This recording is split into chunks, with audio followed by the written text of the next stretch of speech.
ہم زندگی کے اس دور سے گزر رہے ہیں جہاں اپنے تو ملتے ہیں مگر ان میں اپنا پن نظر نہیں آتا۔ مضبوط رہیں، مثبت رہیں، اپنے ہاسے دین کو اسی غم میں رہنے دیں کہ آپ ابھی تک مسکرا کیسے رہے ہیں۔ کچھ لوگ کچھ بھی نہیں کرتے مگر لوگ ان سے خوش رہتے ہیں، اور کچھ لوگ جان نکال کر ہتھیلی پر بھی رکھ دیں تو بھی ان کی قدر نہیں ہوتی۔ جیسا سوچو گے ویسا بنو گے، تمہارے خیالات ہی تمہاری تقدیر ہیں، آپ کی اچھی سوچ ہی آپ کے شاندار مستقبل کی ضمانت ہے۔ جب کسی کی کمی محسوس ہونے لگے تو سمجھ جاؤ زندگی میں اس کی موجودگی بہت گہری ہونے لگی ہے۔ بہت سی غلطیاں ہوئی زندگی میں، لیکن جو غلطیاں لوگوں کو پہچاننے میں ہوئی ان کا خمیازہ سب سے زیادہ بھگتنا پڑتا ہے۔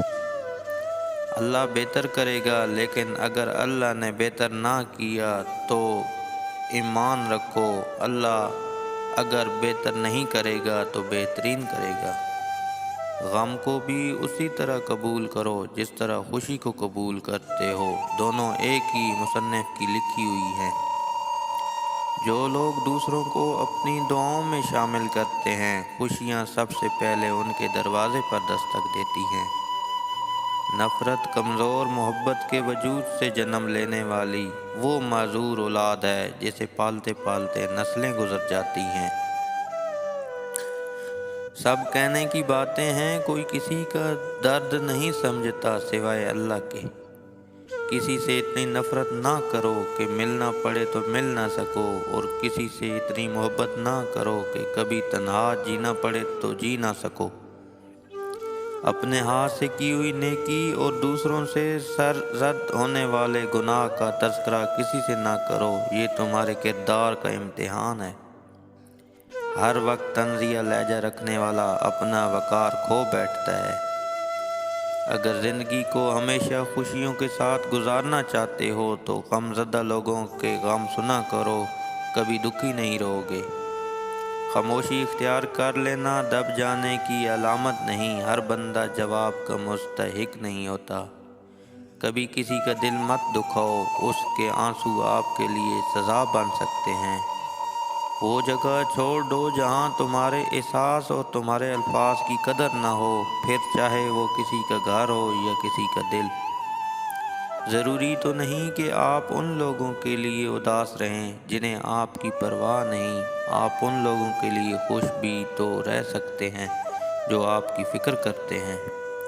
اپنے رب سے دوستی کر لو، یہی وہ ذات ہے جو کبھی آپ کو تنہا نہیں چھوڑتا۔ اگر اللہ نے وہ لیا ہے جسے کھونے کا تم تصور نہیں کر سکتے تھے تو یقیناً وہ کچھ ایسا بھی دے گا جسے پانے کا تم نے سوچا بھی نہ ہوگا۔ جہاں انسان کے صبر کی آخری حد ختم ہونے لگتی ہے، پھر وہی رب فرماتا ہے کن، ہر ناممکن بھی ممکن ہو جاتی ہے۔ عمر سے زیادہ حالات انسان کو جلدی بوڑھا کر دیتے ہیں۔ انسان کو کام اور محنت سے اتنی تھکاوٹ نہیں ہوتی جتنا اسے لوگوں کے رویے تھکا دیتے ہیں۔ حضرت علی رضی اللہ عنہ فرماتے ہیں دوست بناؤ تو ایسا کہ جس سے تمہاری عزت محفوظ رہے۔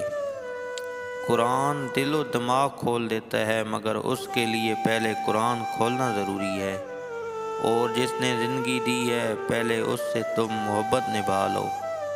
جب تم کو یقین ہو کہ اللہ تمہارے ساتھ ہے تو اس بات کی فکر چھوڑ دو کہ کون کون تمہارے خلاف ہے۔ کسی کو معاف کر کے اچھے ضرور بنو، لیکن اس پر دوبارہ اعتبار کر کے بے وقوف مت بنو۔ شاخوں سے پتوں کا گرنا محض موسم کی تبدیلی کا پیش خیمہ نہیں ہے، بلکہ یہ یاد دلاتا ہے کہ ہر شے فانی ہے۔ انسان چاند پر پہنچ گیا، سمندروں کی تہہ تک پہنچ گیا، لیکن افسوس انسان انسانیت تک نہ پہنچ سکا۔ جن کا یقین عرش والے پر ہو وہ فرش والوں کی باتوں پر دل چھوٹا نہیں کرتے۔ لوگوں پر ایک وقت ایسا بھی آئے گا کہ آدمی اس کی پرواہ نہیں کرے گا کہ وہ حلال کما رہا ہے یا